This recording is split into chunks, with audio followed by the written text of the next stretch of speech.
नमस्कार दोस्तों, smart GK study 99 channel पर आप सभी का स्वागत है। आज की क्लास में हम पढ़ने जा रहे हैं व्यक्तित्व मापन की विधियां। व्यक्तित्व क्या है? हमारे चलने का स्टाइल, हमारे बात करने का तरीका, हमारे काम करने की जो शैली है वही हमारी व्यक्तित्व है। और इन सब का मापन कैसे किया जा सकता है, आइए उन्हीं के ऊपर आज की क्लास हम प्रारंभ करते हैं। साथियों, इससे पहले की क्लास हमने व्यक्तित्व का अर्थ, प्रकार, परिभाषा इसके ऊपर पढ़ी थी और व्यक्तित्व के सिद्धांतों के ऊपर की हमने क्लास पढ़ी थी। आज की क्लास हम पढ़ने जा रहे हैं व्यक्तित्व मापन की विधियों के ऊपर। व्यक्तित्व मापन की विधियां कौन कौन सी है? व्यक्तित्व मापन की विधियों में सबसे पहला आता है प्रक्षेपी विधि। कौन सा आता है? प्रक्षेपी विधि। नंबर 2 पर है अप्रक्षेपी विधि और मनोविश्लेषणात्मक विधि। प्रक्षेपी विधियों में क्या आता है? प्रक्षेपी विधियों में कुछ टेस्ट लिए जाते हैं। अप्रक्षेपी विधियों में व्यक्ति के व्यवहार का अध्ययन किया जाता है, जैसे इंटरव्यू के द्वारा कर सकते हैं, कोई प्रश्नावली बना करके कर सकते हैं, या उसे किसी स्वच्छंद वातावरण में छोड़ करके उसका अध्ययन कर सकते हैं कि ये किसी वातावरण में किस प्रकार का व्यवहार करता है। और मनोविश्लेषणात्मक विधि में ये जो ट्रीटमेंट ये विधि है जो कि चिकित्सा के क्षेत्र में काम आती है। जैसे आपने देखा होगा वो काफ़ी सारी ऐसी मूवियाँ रहती है जिनमें किसी के शरीर में किसी आत्मा का साया रहता है, फिर वो डॉक्टर के पास ले जाते हैं, डॉक्टर उसका इलाज करता है, देखता है कि इसमें इसमें आत्मा का साया है या नहीं है, ये सब व्यवहार क्यों कर रहा है। तो काफ़ी सारे तरीके होते हैं। जैसे एक तरीका तो ये है कि मशीन में लेटा दिया जाता है और फिर उससे कहते हैं कि आपने 20 साल पहले की सोचिए, 5 साल पहले जाइए, और वो उसका शरीर तो पूरा सोया हुआ रहता है लेकिन जो मस्तिष्क है वह जागृत अवस्था में रहता है और पूरी बात बताता रहता है। तो मनोविश्लेषणात्मक विधि में एक इसमें आता है स्वप्न विश्लेषण विधि। आइए इसके ऊपर बाद में चर्चा करेंगे, पहले इसके ऊपर कर लेते हैं। प्रक्षेपी विधि। प्रक्षेपी विधि अचेतन मन का अध्ययन करती है। किसका अध्ययन करती है? अचेतन मन का अध्ययन करती है। अचेतन मन का अध्ययन, अचेतन मन का अध्ययन करती है। कौन सी विधि? प्रक्षेपी विधि। और अप्रक्षेपी विधि ये करती है चेतन मन का अध्ययन। किसका करती है? चेतन मन का अध्ययन करती है। चेतन मन का अध्ययन।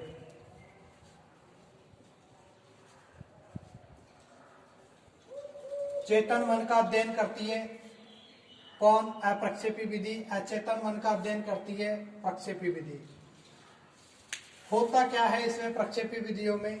प्रक्षेपी विधि के अंतर्गत छात्र के ऊपर एक्सपेरिमेंटल किया जाता है। यो कहें कि उसे कोई ऐसे काम दिए जाते हैं जिसके ऊपर उसे अपने विचार रखने होते हैं।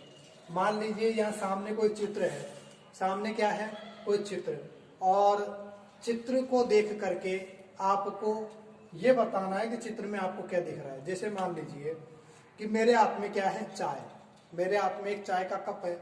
चाय के कप को मैं यहाँ ऐसे फेंक दूँ। फेंकने के बाद में कुछ इस प्रकार की आकृति बनेगी। हो सकता है कोई इस प्रकार का ये जाए, कोई ऐसे बने, कुछ भी बन सकता है। अब आपसे कहा जाए कि इस आकृति में आपको क्या दिखाई दे रहा है?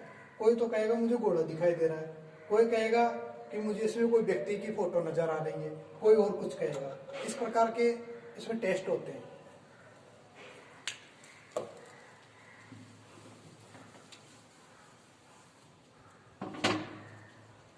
इस प्रकार के इसमें क्या होते हैं?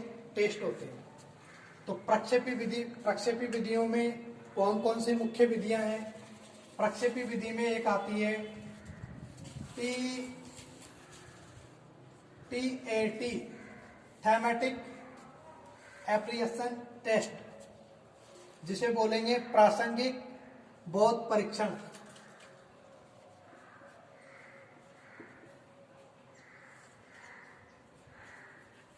प्रासंगिक बोध परीक्षण।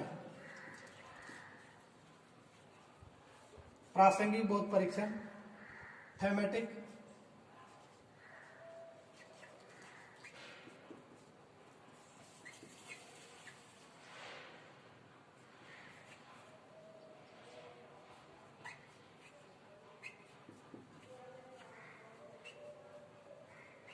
टेस्ट, थैमेटिक एप्रीहेंशन टेस्ट, प्रासंगिक बोध परीक्षण। ये किसके ऊपर, किसने बनाया, कब बनाया, इससे आधारित भी प्रश्न, इस पर आधारित भी प्रश्न आते हैं।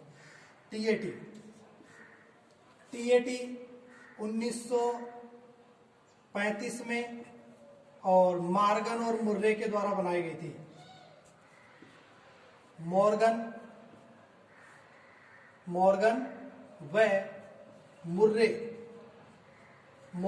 मुर्रे के द्वारा 1935 में इसका प्रतिपादन किया गया। इस विधि में कितने कार्ड होते हैं? 31 कार्ड्स होते हैं। कितने कार्ड होते हैं? 31 कार्ड। 31 कार्ड में 10 कार्ड पर महिलाओं के चित्र, किसके चित्र होते हैं? महिलाओं के चित्र होते हैं। 10 कार्ड पर महिलाओं के चित्र, 10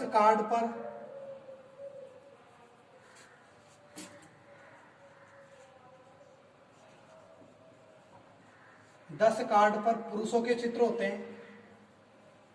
किसके होते हैं? पुरुषों के चित्र।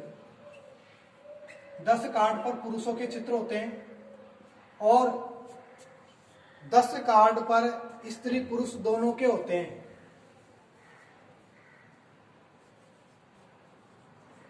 10 कार्ड पर दोनों के, 10 कार्ड पर दोनों के होते हैं। एक कार्ड सादा होता है। एक कार्ड सादा होता है, मतलब प्लेन, जिस पर किसी के कोई चित्र नहीं होते, किसी के कोई चित्र नहीं होते। अभी किसके हैं? 10 कार्ड ऐसे होते हैं जिनके ऊपर महिलाओं के चित्र है और महिलाओं को ही दिए जाते हैं कि आप इन कार्ड्स पर जो चित्र आपको दिखाई दे रहे हैं उससे आपको क्या फील हो रहा है, कैसा आपको लग रहा है, क्या सोच रहे हैं आप उसके बारे में।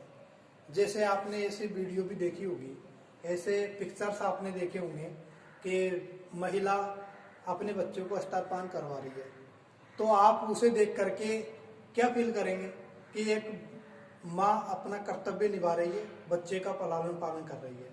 कोई उसके बारे में अनेक अन्य सोच भी रख सकता है, तो उसकी मानसिक जो एबिलिटी है और जो सोचने का जो तरीका है उसके बारे में पता लगता है उस टेस्ट से। 10 कार्ड पर महिलाओं के चित्र, 10 कार्ड पर पुरुषों के चित्र और 10 कार्ड पर दोनों के चित्र, और एक कार्ड होता है जिसको सादा होता है। एक कार्ड कैसा होता है? सादा होता है। टोटल कार्ड कितने? 31 कार्ड है। प्रश्न कहां से क्या बनेगा? पहला प्रश्न तो यही बनेगा, टीएटी है, टीएटी क्या है? टीएटी प्रक्षेपी विधि है, अचेतन मन का अध्ययन करती है। किसका? अचेतन मन का अध्ययन करती है। और कौन सी विधि है? ये प्रक्षेपी विधि है।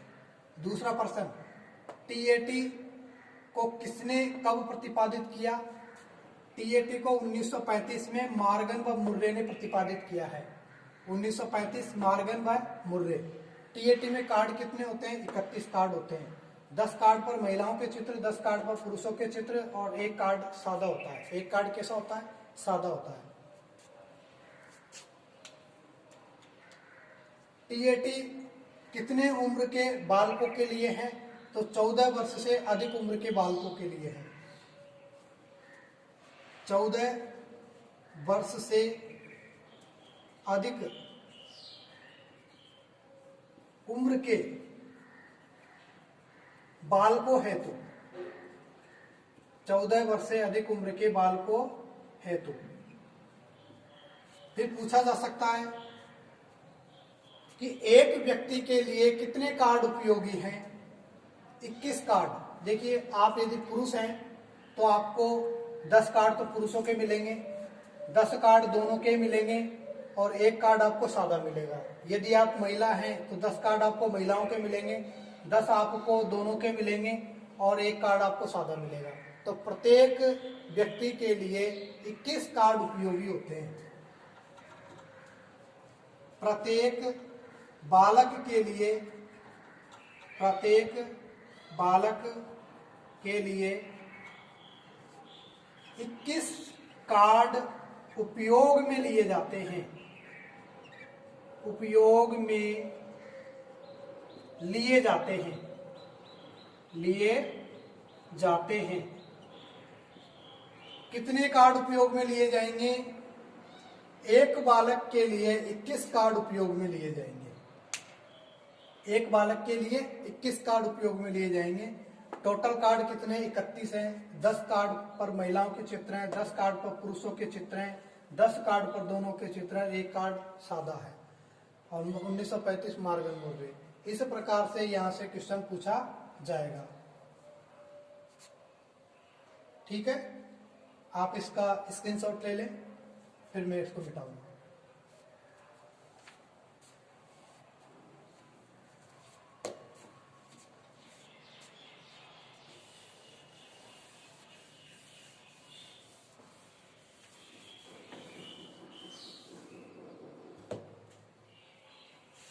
अब अपन बात करते हैं दूसरी विधि नंबर 2। नंबर 2 पर है CAT, चिल्ड्रन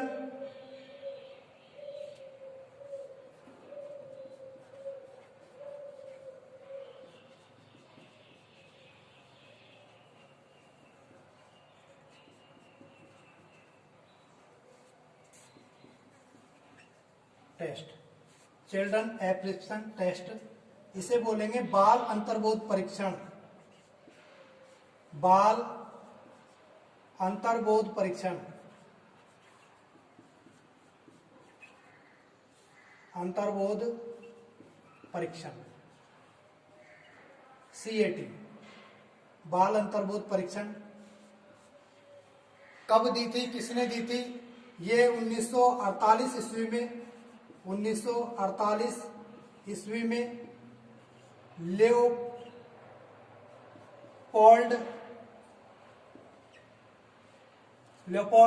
बेलोक के द्वारा दी गई थी। लियोपोल्ड बेलोक के द्वारा, लियोपोल्ड बेलोक के द्वारा 1948 ईस्वी में दी गई थी। कितने वर्ष के बालकों के लिए हैं? 3 से 11 आयु वर्ग के बालकों हेतु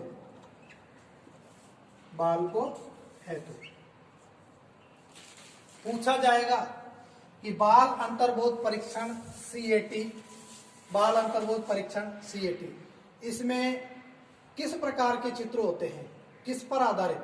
तो पशु पक्षियों पर आधारित होते हैं। और कितने कार्ड होते हैं? टोटल 10 कार्ड होते हैं। 10 कार्ड होते हैं। 10 कार्ड होते हैं। और पशु पक्षियों के चित्र होते हैं। पशु पक्षियों के चित्र, पक्षियों के चित्र, पशु पक्षियों के चित्र होते हैं इस पर। अब 3 से 11 आयु वर्ग के बालक बालिकाएं हैं, वो पशु पक्षियों के चित्र पर ही तो आधारित अपनी अभिव्यक्ति दे पाएंगे।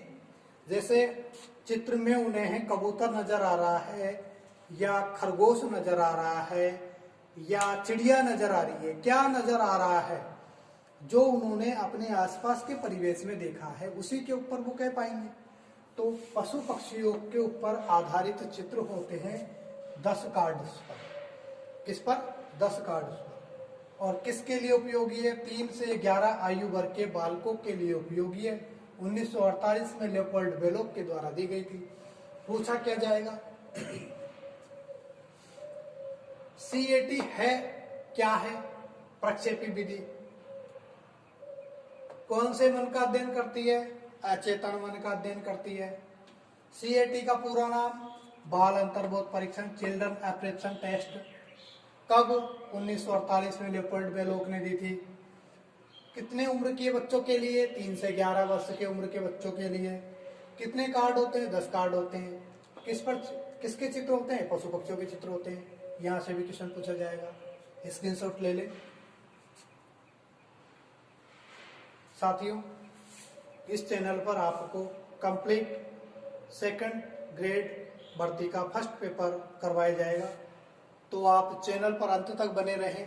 यदि आपने लाइक नहीं किए, सब्सक्राइब नहीं किया है तो आप सब्सक्राइब कर लें, और इससे पहले की वीडियो को आपने नहीं देखा है तो वो ज़रूर देखें, ताकि आपको कुछ लाभ मिल सके और आगे बढ़ते हुए आप चलें। यदि आप अब देखेंगे, पिछला आपने नहीं देखा तो आपके समझ में नहीं आएगा। तो व्यक्तित्व पर आधारित 2 क्लासें पहले बनाई जा चुकी है, उनको भी आप देखें। इस पर आपको जीके भी मिलेगा, मनोविज्ञान तो मिल ही रहा है, साथ में आपको जीके भी मिलेगा, क्योंकि फर्स्ट पेपर में जीके भी आता है। और यदि आप ये सोचे कि मैं मनोविज्ञान ही कर लूँ, जीके नहीं करूँ, तो आप सक्सेस नहीं हो सकते। सक्सेस होने के लिए आपको दोनों ही जरूरी है, जीके भी जरूरी है, मनोविज्ञान भी जरूरी है। जीके किस फॉर्मेट में मैंने दिया है, जीके में मैं आपको बोर्ड पर सामने नहीं आया हूँ। जीके मैं आपको पीडीएफ फॉर्मेट में ही उपलब्ध करवा रहा हूँ, जो कि पीपीटी के माध्यम से मैं बना रहा हूँ, पीपीटी। और बहुत अध्ययन करने के बाद में मैं वो नोट्स आपके सामने ला रहा हूँ। महज 15-20 मिनट की क्लास में आपको 2-2 घंटे के टॉपिक करवाए जा रहे हैं। जिन टॉपिकों को आप 2 घंटे में करेंगे वो आपको 15 मिनट में मिल रहा है। बहुत कुछ मिलेगा आपको इस चैनल पर। और यदि आप संस्कृत विषय से हैं, तो संस्कृत विषय के स्पेशल नोट्स भी आपको अवेलेबल करवाए जाएंगे। साथ में यूजीसी नेट की तैयारी करने वाले छात्रों के लिए, जो संस्कृत विषय से तैयारी कर रहे हैं, उनके लिए स्पेशल नोट्स भी इस पर उपलब्ध करवाए जाएंगे। तो आप इनका भी लाभ उठाएं। उतार लिया होगा आपने, और जिन्होंने स्क्रीनशॉट नहीं लिया है वो स्क्रीनशॉट ले लें, मिटा दें।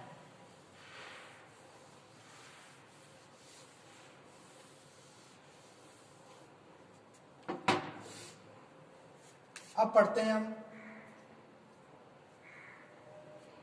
नंबर 3, शाही धब्बा परीक्षण। शाही धब्बा परीक्षण। शाही धब्बा परीक्षण किसने दिया था और क्या नाम है इसका? नाम है इंक ब्लैक टेस्ट, IBT। क्या नाम है ये? IBT, इंक ब्लैक टेस्ट, शाही धब्बा परीक्षण। इस शाही धब्बा परीक्षण में इसका किसने तैयार किया? 1921 ईस्वी में, 1921 ईस्वी में हरमन रोसार्क ने, हरमन रोसार्क ने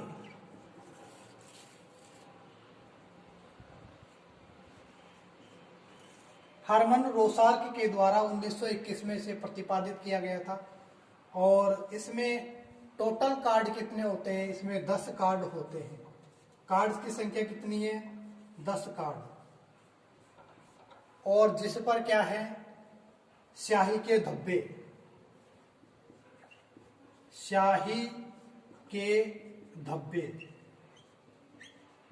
स्याही के धब्बे होते हैं। क्या होते हैं? स्याही के धब्बे।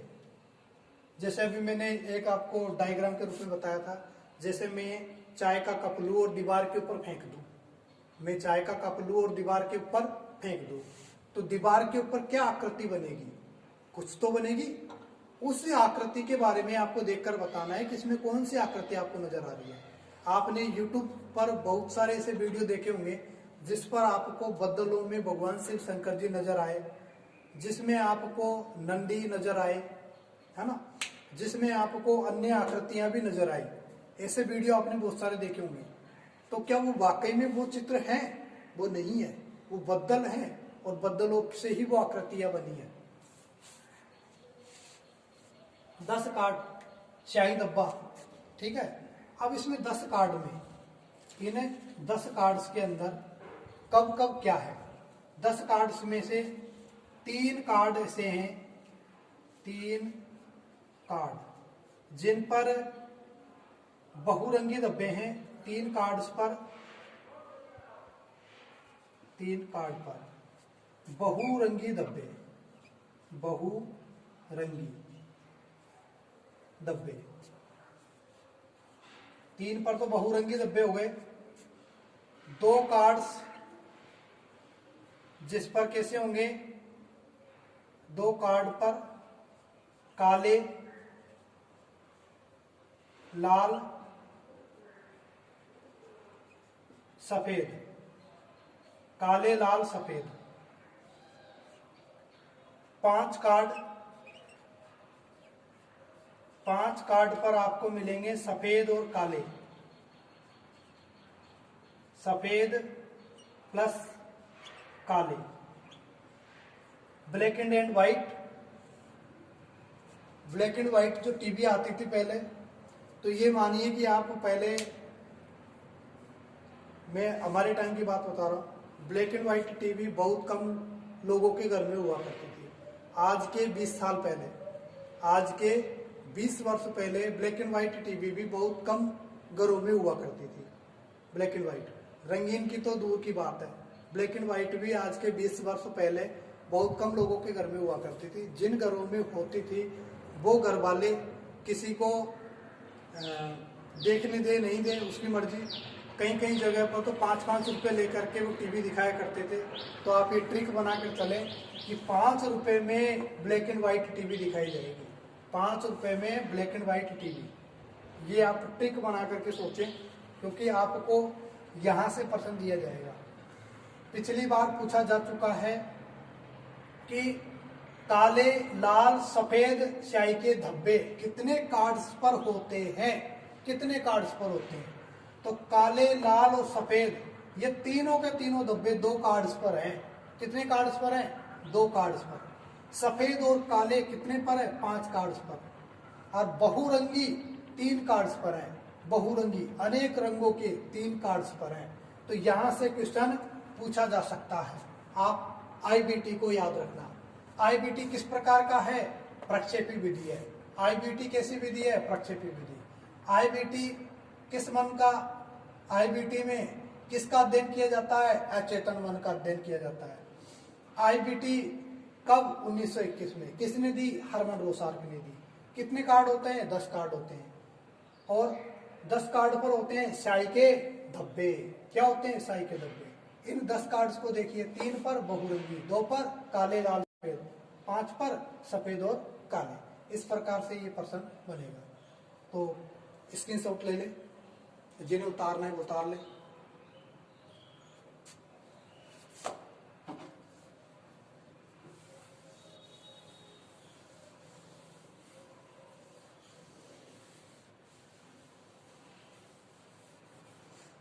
अगला आता है वाक्य पूर्ति परीक्षण, SCT।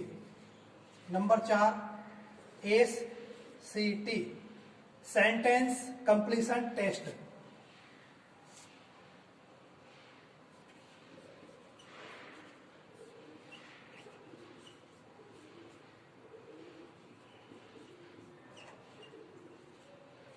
वाक्य पूर्ति परीक्षण, सेंटेंस कंप्लीशन टेस्ट, वाक्य पूर्ति परीक्षण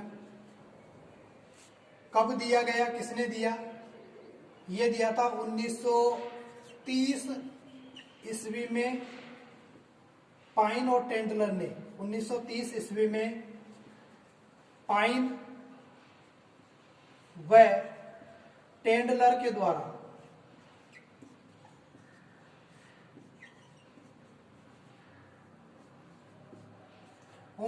ईस्वी में पाइन व टेंडलर के द्वारा ये कंप्लीशन टेस्ट दिया गया था। इसमें क्या होता है? अधूरे वाक्यों को पूरा करने के लिए कहा जाता है।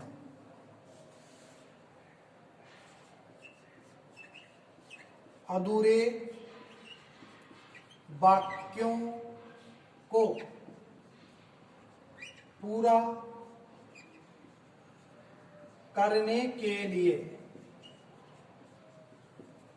लिए कहा जाता है।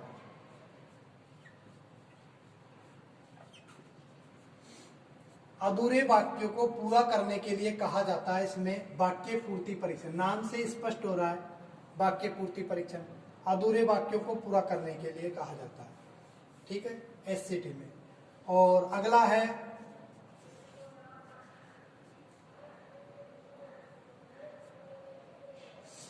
SAT। ये है प्रौढ़ बोध परीक्षण।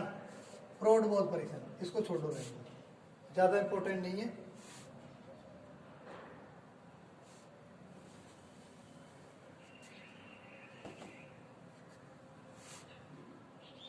अब हम बात करते हैं अप्रक्षेपी विधियों की। अप्रक्षेपी विधि, अप्रक्षेपी विधि जो कि चेतन मन का अध्ययन करते हैं। अप्रक्षेपी विधि में किसका अध्ययन करते हैं? चेतन मन का। इसको मिटा रहा हूं मैं, स्क्रीनशॉट ले लो जिसको लेना है।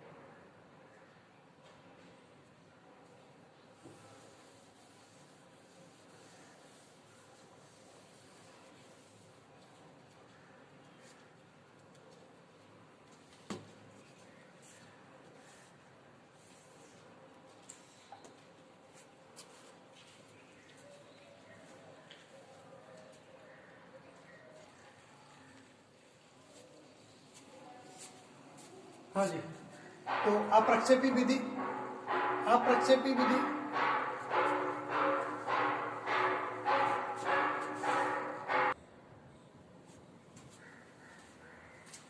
तो अप्रक्षेपी विधि, अप्रक्षेपी विधि में आता है चेतन मन का अध्ययन करती है। अप्रक्षेपी विधि किसका अध्ययन करती है? चेतन मन का। और अप्रक्षेपी विधि के अंतर्गत निरीक्षण ज्यादा इंपॉर्टेंट होता है। क्या? निरीक्षण, ऑब्जर्वेशन ज्यादा इंपॉर्टेंट होता है। जैसे मैं आपका इंटरव्यू लूं, मैं आपको एक प्रश्नावली दे दूं और आपकी अभिव्यक्ति के बारे में जानूं कि आपका दृष्टिकोण कैसा है, आप कैसे विचार रखते हैं मेरे बारे में या दूसरे अन्य और किसी के बारे में। तो इस प्रकार के जो परीक्षण है वो किस में किए जाते हैं? अप्रक्षेपी विधियों के तहत किए जाते हैं। तो अप्रक्षेपी विधि को भी दो भागों में बांटा गया है। एक तो है आत्मनिष्ठ विधि और दूसरा है वस्तुनिष्ठ विधि। आत्मनिष्ठ विधि और वस्तुनिष्ठ विधि। आत्मनिष्ठ विधि में कौन कौन सी है, आइए चर्चा करते हैं। आत्मनिष्ठ या व्यक्तिनिष्ठ विधि, इसी के ऊपर आज हम अभी बात करेंगे। इसमें सबसे नंबर 1 है अंतर्दर्शन विधि। कौन सी?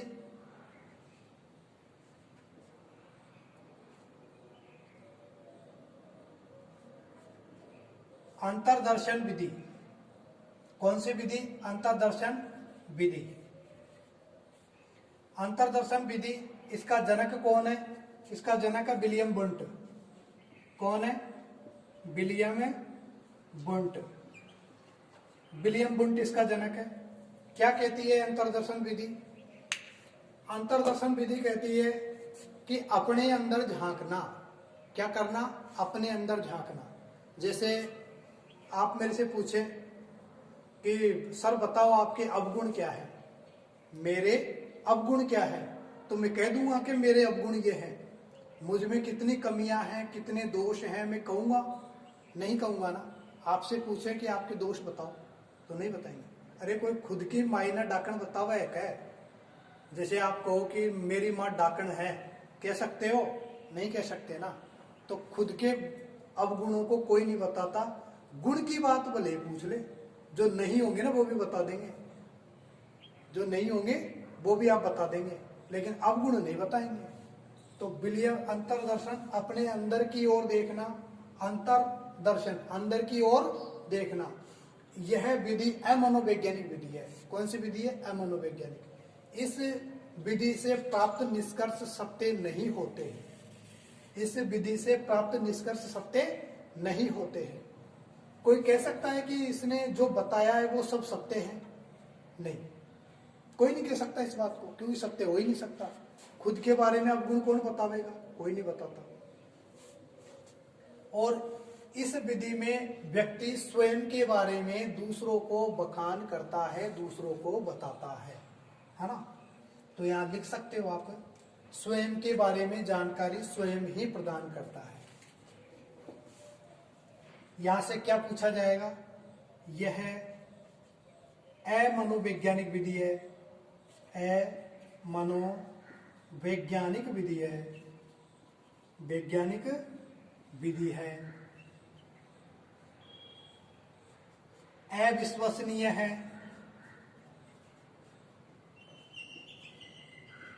अविश्वसनीय है, अमनोवैज्ञानिक विधि है, अविश्वसनीय विधि है, और क्या है, इस विधि से प्राप्त निष्कर्ष क्या नहीं होते, वैलिड वैध नहीं होते हैं। और स्वयं के बारे में, स्वयं के बारे में स्वयं ही जानकारी प्रदान करता है, स्वयं ही जानकारी प्रदान करता है, स्वयं के बारे में स्वयं ही जानकारी प्रदान करता है, स्वयं के बारे में स्वयं ही जानकारी दे देते हैं इसमें। किस विधि में? अंतर्दर्शन विधि में। अब हम बात करें दूसरी, व्यक्ति इतिहास विधि या केस स्टडी विधि। कौन सी? व्यक्ति इतिहास या केस स्टडी, यही है। नंबर 2 पर है केस स्टडी, केस स्टडी, जिसे हम कहेंगे व्यक्ति इतिहास विधि। क्या कहेंगे? व्यक्ति इतिहास विधि, केस स्टडी व्यक्ति इतिहास विधि। इस विधि में, इस विधि का जनक कौन है? सबसे पहले तो पर्सन ये बनेगा टाइडमैन। कौन है? टाइडमैन। व्यक्ति इतिहास विधि का जनक कौन है? टाइडमैन। इस विधि के बारे में आपको जानकारी क्या क्या रखनी है कि यह विधि निदानात्मक परीक्षण की सर्वश्रेष्ठ विधि है।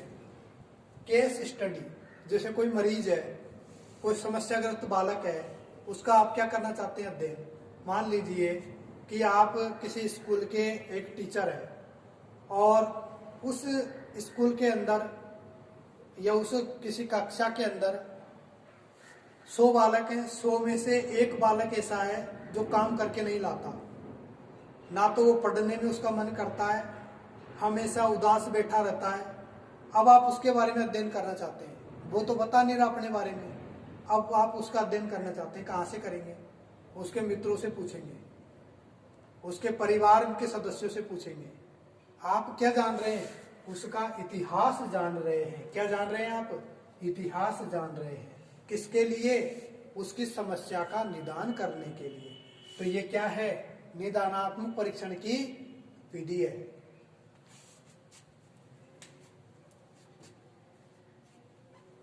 लिख लो, निदानात्मक परीक्षण की सर्वश्रेष्ठ विधि है, सर्वश्रेष्ठ विधि है।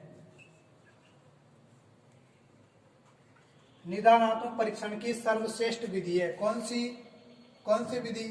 केस स्टडी विधि। अब 2 बात आती है, एक तो निदान होता है, एक उपचार होता है। निदान क्या है? निदान से तात्पर्य समस्या का पता लगाना। निदान यानी समस्या का पता लगाना, और निदान के बाद में उपचार किया जाता है। निदान के बाद में क्या किया जाता है? उपचार।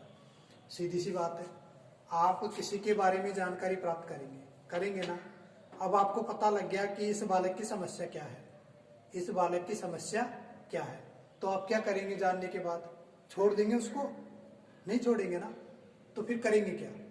उस समस्या को दूर करेंगे। समस्या को क्या करेंगे आप? दूर करेंगे। तो निदान यानी समस्या की खोज करना। लिख देता हूं मैं यहां पर, निदान मतलब समस्या की खोज करना, समस्या की खोज करना। निदान मतलब समस्या की खोज करना। और उपचार का मतलब दूर करना, समस्या को दूर करना, समस्या को दूर करना। ये किसके लिए उपयोगी है? ये प्रश्न भी आ चुका है एग्जाम में। मनोरोगियों के लिए उपयोगी है। अरे जब समस्या पता लगी, जैसे कोई पागल है, कोई पागल आपके पास आया और बेकी सी बातें कर रहा है, आप क्या करेंगे? उसका निदान करेंगे ना, जानेंगे कि इसको समस्या क्या है, और समस्या को जानने के बाद उसको दूर भी करेंगे। ऐसे थोड़ी ना छोड़ेंगे कि भगवान भरोसे छोड़ दो, नहीं छोड़ेंगे ना। तो किसके लिए उपयोगी है? मनोरोगियों के लिए उपयोगी है, मनोरोगियों के उपचार में उपयोगी है।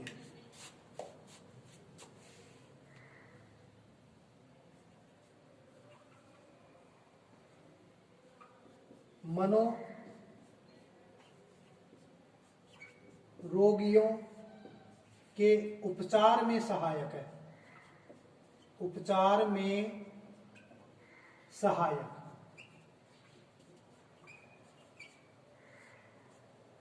मनोरोगियों के उपचार में सहायक है, ये मनोरोगियों के उपचार में भी सहायक है। तो यहां से प्रश्न क्या बनेगा? केस स्टडी किस प्रकार की विधि है? अप्रक्षेपी विधि। इसका जनक कौन है? टाइडमैन। निदानात्मक परीक्षण की सर्वश्रेष्ठ विधि कौन सी है? Case study.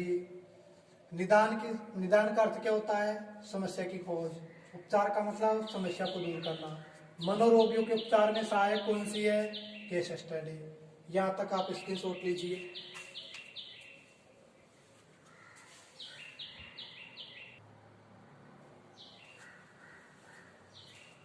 अब है प्रश्नावली विधि। कौन सी? प्रश्नावली विधि। प्रश्नावली विधि मतलब एक प्रश्नावली का निर्माण करते हैं और छात्रों को दे दी जाती है। छात्र अपना उत्तर उसके ऊपर लिखते हैं और ये अपने विचार व्यक्त कर देते हैं कि किसी के बारे में आप क्या सोच रहे हैं। प्रश्नावली, प्रश्नों के माध्यम से जांच पड़ताल की जाती है, प्रश्नावली विधि। इसका जनक कौन है? इसके जनक 3 व्यक्ति हैं। प्राचीन जनक कौन है? तो सुकरात। शिक्षा में जनक कौन है? तो वुडवर्थ। मनोविज्ञान में कौन है? Stanley hall. 3 प्रकार के प्रश्न बन गए यहां से।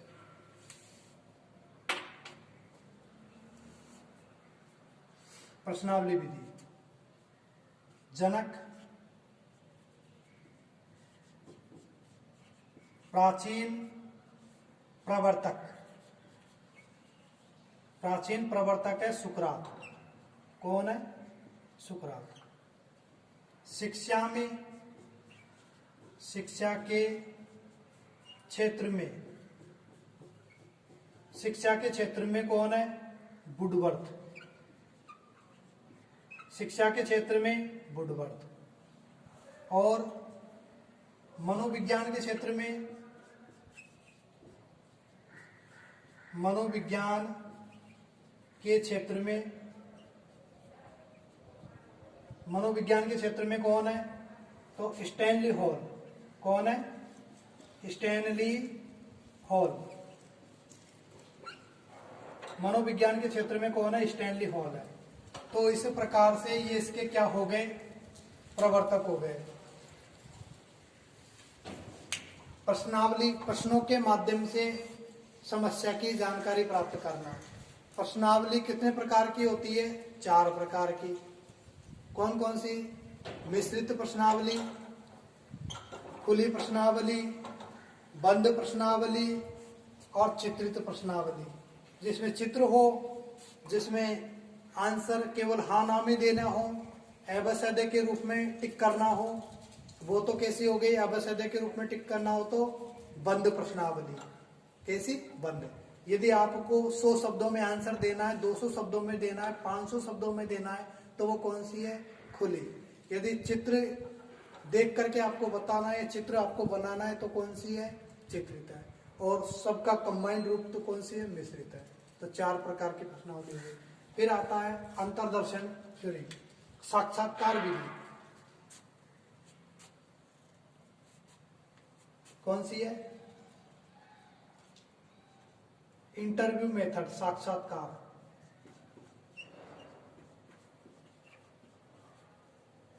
साक्षात्कार विधि। अब इस विधि से रिलेटेड क्या पूछा जाएगा आपसे?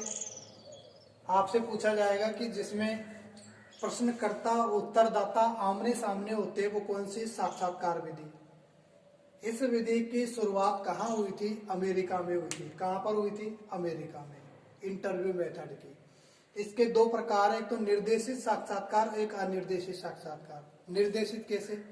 आपको पहले बता दिया जाए कि आपसे इंटरव्यू कहाँ से लिया जाएगा, क्या पूछा जाएगा, तो वो कौन सा है?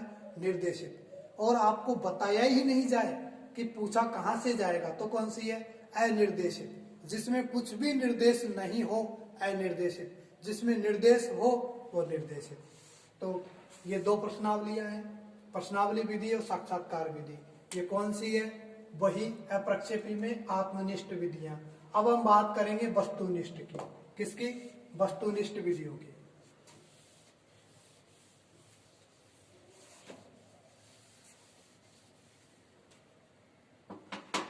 अब आ जाइए वस्तुनिष्ठ विधियां। वस्तुनिष्ठ विधि में सबसे इंपॉर्टेंट है, वस्तुनिष्ठ विधि में सबसे इंपॉर्टेंट बहिर्दर्शन विधि।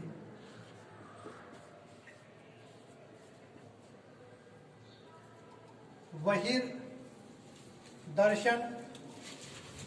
विधि। बहिर्दर्शन विधि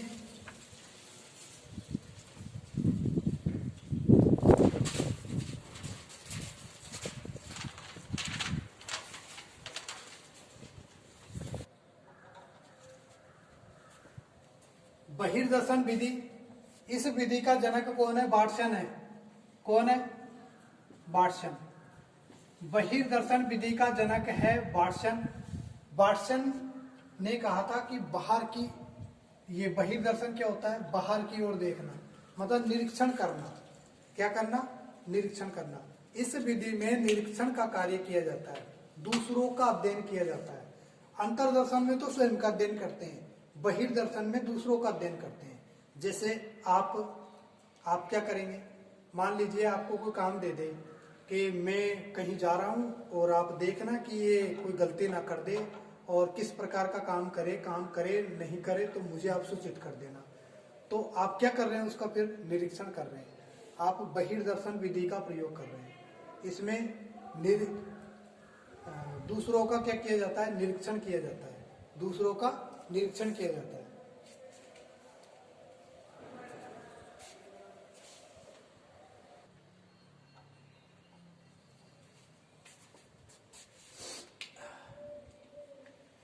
तो बहिर्दर्शन विधि का जनक कौन है? वाटसन है। इस विधि में विभिन्न परिस्थितियों में उत्तरदाता के व्यवहार का अध्ययन किया जाता है। विभिन्न परिस्थितियों में अब नियंत्रित निरीक्षण भी हो सकता है, अनियंत्रित भी हो सकता है। नियंत्रित क्या? तो अपन पहले कह दे, सीधे बैठो रहे, मैं ऑब्जर्वेशन कर रहा हूँ आपका, मैं देख रहा हूँ आप कहाँ गलती करते हो, तो अब वो गलती करेंगे क्या? नहीं करेंगे। और एक अनियंत्रित, उन्हें खुला छोड़ दो और फिर आप ऐसे घूमते रहो, पता ही मत लगने दो उनको कि हम उसका अध्ययन कर रहे हैं, हम अवलोकन कर रहे हैं, है ना। तो वो अनियंत्रित है। वो कौन सा है? अनियंत्रित। और एक नियंत्रित, नियंत्रण में रख करके अध्ययन करें।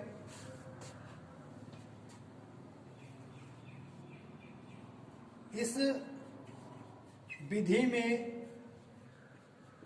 उत्तरदाता का भिन्न भिन्न परिस्थितियों में भिन्न भिन्न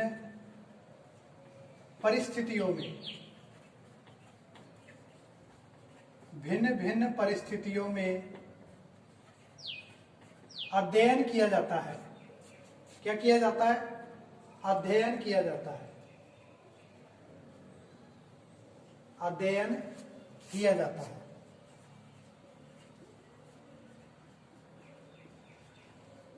अब किसका अध्ययन करेंगे? परिस्थितियों में व्यवहार का। किसका करेंगे?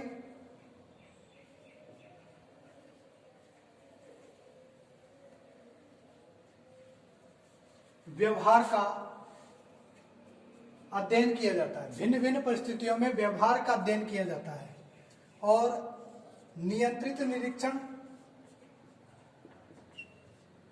नियंत्रित निरीक्षण,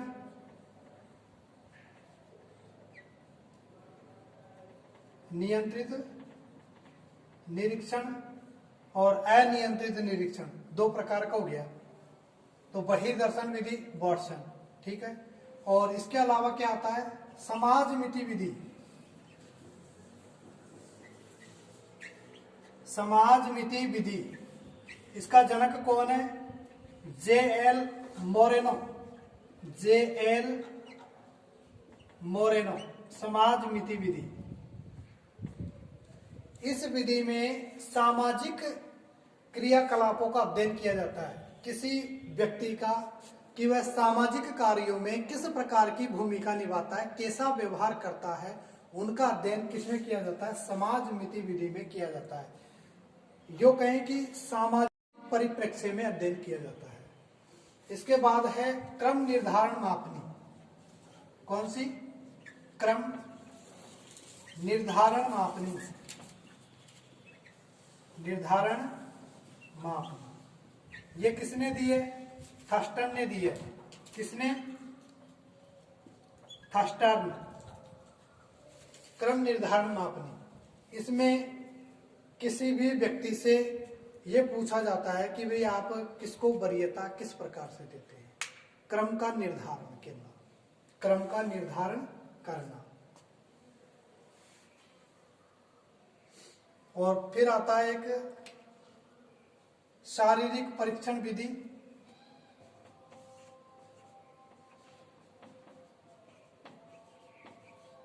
शारीरिक परीक्षण विधि,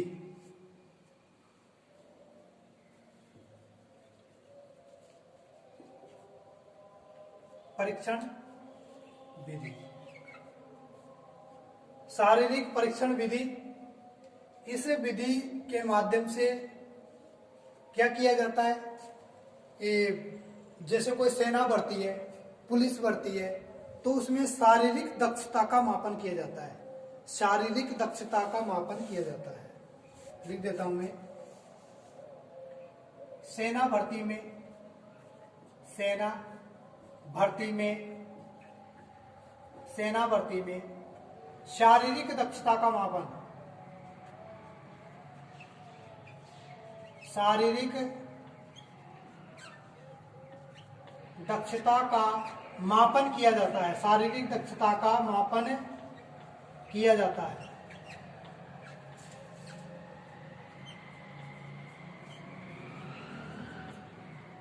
शारीरिक दक्षता का मापन किया जाता है।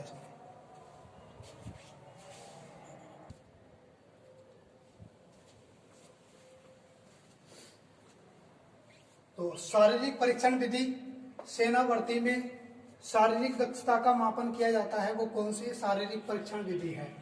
अब बात करते हैं अपन मनोविश्लेषणात्मक विधि। मनोविश्लेषणात्मक विधि में एक प्रमुख विधि का नाम आता है, वो है स्वप्न विश्लेषण विधि। स्वप्न विश्लेषण विधि का जनक कौन है, सिगमंड फ्रायड। कब दी थी, 1900 ईस्वी में दी थी। क्या किया जाता है इसमें कि व्यक्ति की मानसिक स्थिति का अध्ययन चिकित्सक के माध्यम से किया जाता है। जैसे किसी पागल का अध्ययन करना, कि कोई भी व्यक्ति है, मल्टी डिसपर्सनलिटी व्यक्ति है, जैसे कहें कि एक शरीर में 3 आत्माओं का वास हो जाना।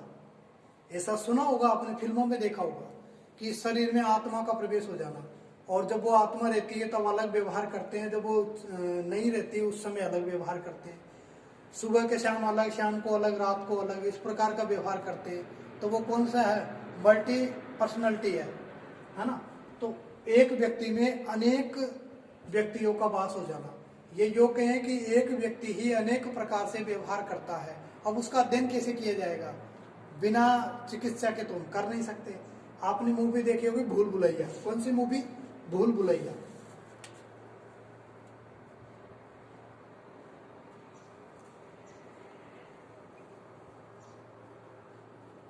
एक तो है भूल भुलैया, जिसमें वो अलग अलग रोल अदा करती है ना, और फिर उसका अध्ययन करता है। अक्षय कुमार आता है अध्ययन करने के लिए इस मूवी में। और एक वो आपने मूवी देखी होगी जिसमें अपरिचित नाम की मूवी है, अपरिचित। तो ये ऐसी मूवियां हैं जो इस स्वप्न विश्लेषण विधि का वर्णन करती है, या इन मूवियों में ये सीन दिखाया गया है स्वप्न विश्लेषण का। तो आपने नहीं देखी तो इनको देख लेना, ये आपको समझ में आ जाएगा। तो आज की क्लास में इतना ही।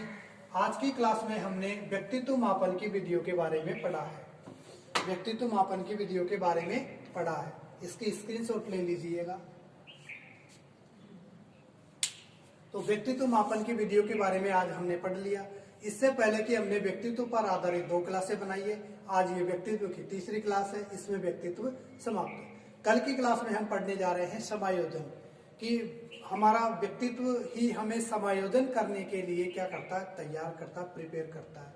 और जब तक हम समायोजन नहीं कर पाएंगे तब तक हम अच्छी पर्सनैलिटी वाले व्यक्ति नहीं हैं।